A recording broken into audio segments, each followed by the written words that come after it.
বর্ষা মৌসুমে টানা বৃষ্টিতে পানি বৃদ্ধির পর নেমে যাওয়ার সময় শুরু হয়েছে ভাঙন, দিশেহারা নদী পাড়ের বাসিন্দারা। বগুড়ার শেরপুরের বাঙালি নদীতে বড়িতলি গ্রামে প্রায় ৩০০ ও বিলনথার এলাকায় প্রায় ৪০০ কিলোমিটার এলাকা জুড়ে শুরু হয়েছে নদী ভাঙন।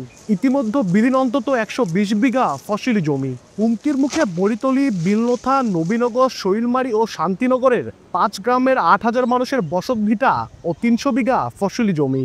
আমার বিঘা ৪-৫ জমি আসিল, সম্পূর্ণ জমি নদীর ভিতরে চলে গেছে। কোন এই বাড়ি ভাঙিয়ে গেলে আমরা কোথায় যা বাড়ি করবো সেই জায়গাটুকু আমাদের নাই। বন্যা আসতেও ভাঙে, না আসতেও ভাঙে। গত বছর থেকেই এই ভাঙন শুরু হয়েছে বেশি, অবৈধ বালু তোলার কারণেও।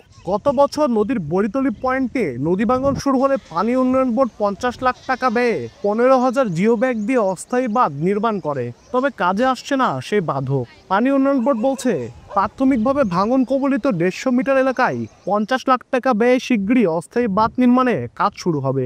কাজ বাস্তবায়ন করতে মোটামুটি ৫০ লক্ষ টাকার মতো ব্যয় হবে।